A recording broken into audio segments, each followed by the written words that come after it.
Republican Senate Majority Leader Mitch McConnell is being pounded for saying he's going to coordinate the impeachment trial with the Trump White House. I'm going to take my cues from the president's lawyers. We'll be working through this process, hopefully in a fairly short period of time, in total coordination with the White House counsel's office. Mitch McConnell has made it clear he's not interested in any of that. I mean, even before Trump was impeached, McConnell went on Trump TV to look into the camera and announce that he is essentially not going to run a fair trial, that he's going to do whatever Trump and his allies tell him to do. Everything I do during this, I'm coordinating with White House counsel. There will be no difference between the president's position and our position as to how to handle this. We'll be working through this process, hopefully in a fairly short period of time, in total coordination with the White House counsel's office and the people who are representing the president in the well of the Senate.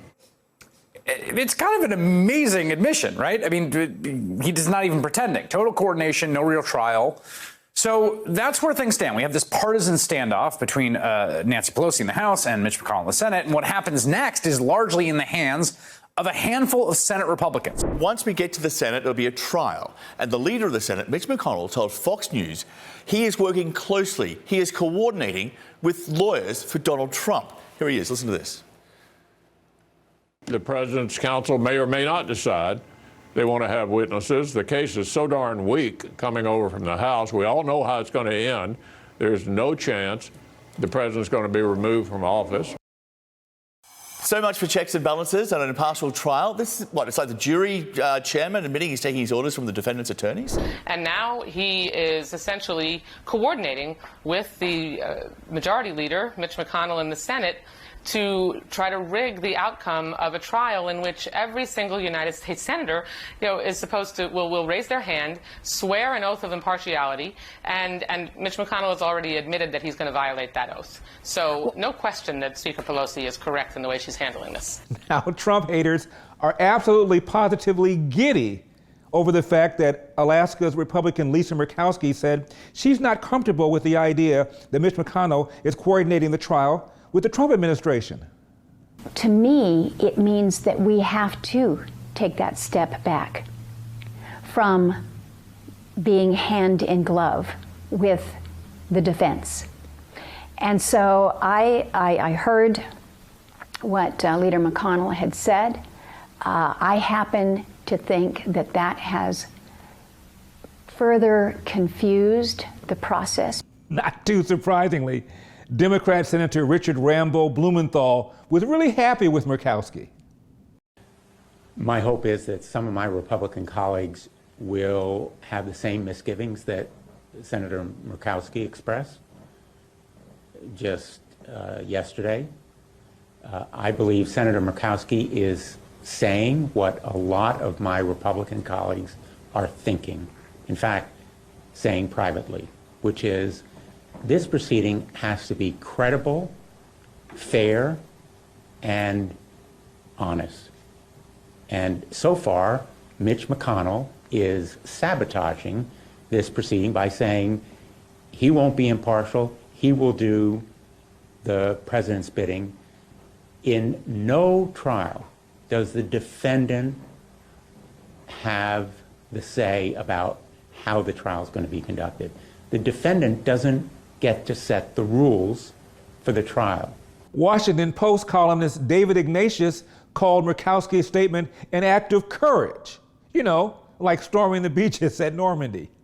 Murkowski was brave and forthright in saying what you're hearing privately on Capitol Hill over the last week, which is that the Senate has to look like an impartial body as it weighs the evidence. The idea that you have in effect, a trial presided over by the Chief Justice where Mitch McConnell has already said what the verdict's going to be. Other Republicans have rushed to make Donald Trump feel better after he was impeached by saying, don't worry, boss, this is going to be a rubber stamp.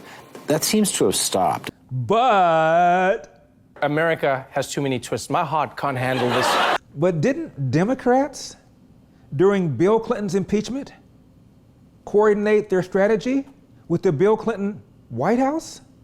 Lisa Murkowski, who seems disturbed, she says, that Mitch McConnell would actually coordinate with the White House. She's apparently oblivious to the fact that in 1999, then Democrat leader Tom Daschle coordinated closely with the Clinton White House. He admits it. That's a matter of record. I wouldn't expect Lisa Murkowski to know it because, you know, it's Lisa Murkowski. And she wasn't paying attention back then when her dad held her seat. You mean Democrats like Chuck Schumer coordinated the impeachment trial strategy with the Bill Clinton White House? Oh, the humanity. Any fair process would be consulting the White House because it's the president who's the defendant, and due process would guarantee him or fairness. Seems to me that no good case has been made for witnesses. What we ought to be doing instead of this is doing what the American people want us to do, which is make the schools better and preserve Social Security and rein in the HMOs. This is not a criminal trial. But this is something that the Founding Fathers decided to put in a body that was susceptible to the whims of politics. And also, it's not like a jury box in the sense that people will call us and lobby us. You don't have jurors called and lobbied and things like that. I mean, it's quite different than a jury. And do you remember Democrat leader Tom Daschle? This is from The Hill. McConnell defended his decision while officially filing to run for re-election in Kentucky, arguing that former Senator Tom Daschle, who was the minority leader during the Clinton impeachment trial, coordinated with the Clinton White House. Daschle initially told Axios that he did not coordinate, but later walked back his comments, saying his staff was in touch with the White House during the trial. End of quote. Jason Riley of the Wall Street Journal. I do wish she would stop using Democratic talking points to make the argument that she's making. I mean, the fact of the matter here is that the House's job is done, and this idea that they should have any say in how the Senate conducts this trial just is not supported by what is written in black and white in the Constitution. And the idea that Mitch McConnell isn't going to be bipartisan enough or objective enough, that is not his job. I expect him to be as bipartisan as Nancy Pelosi was and as Adam Schiff and Jerry Nadler were. And Congressman Doug Collins, Republican from Georgia, reminds us that 20 years ago, Jerry Nadler, now the chair of the House Judiciary Committee, had a very different opinion of Bill Clinton's impeachment. But you know, what I also see here is quotes like this. There must never be a narrowly voted impeachment or an impeachment supported by one of our major political parties or imposed by another. Such an impeachment will produce divisiveness, bitterness in politics for years to come and will call into question the very legitimacy of our political institutions. The American people are watching. They will not forget. You have the votes. You may have the muscle, but you do not have the legitimacy of a national consensus or of a constitutional imperative. The partisan coup d'etat will go down in infamy in the history of the nation. How about this one?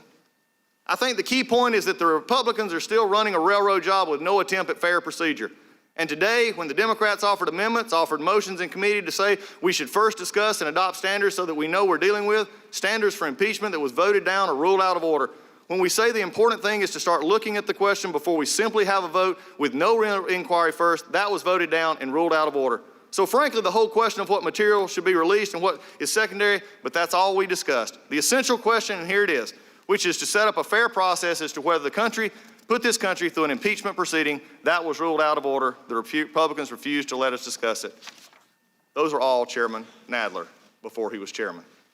I guess 20 years makes a difference. Finally, you know you're losing the argument when out of the blue, out comes a race card.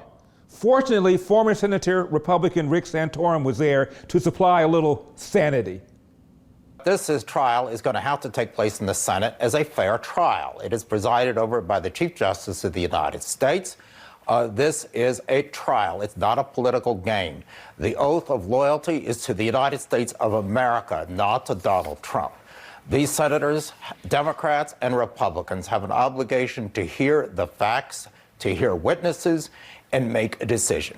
And for Mitch McConnell to say he's working with the White House, coordinating with the defendant, in this trial before the trial has even begun is atrocious. He may think he's a judge impaneling an all-white jury for a Klansman trial in Mississippi in 1965. I mean, this is not the kind of trial. I'm sorry, but this is you're being absurd. You're just being absurd. The reality is, yes, you are. I was there. I saw what Tom Daschle did in 1998, and I don't think you were complaining one bit about him carrying the water for the president. This is typical, and I think completely appropriate. Completely appropriate to carry the water for the president. And all I'm suggesting is... I didn't approve of that in 1998. Well, I'm suggesting that I did not approve Senate, of that then, and I do not approve of it now. The Senate is the one that gets to make the rules. And there's no requirement in the Senate to listen to witnesses. The Senate makes the rules based upon the allegations that are made and what is necessary to get a judgment in this case. And look, I was one back in 1999 pushing very hard for witnesses,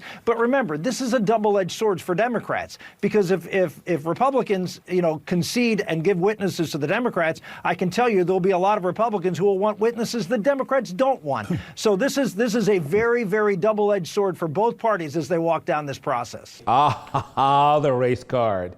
Do not leave home without it. Read 'em and weep, everyone. Full house. Queens, full of aces, payday. Not so fast. I've got the race card.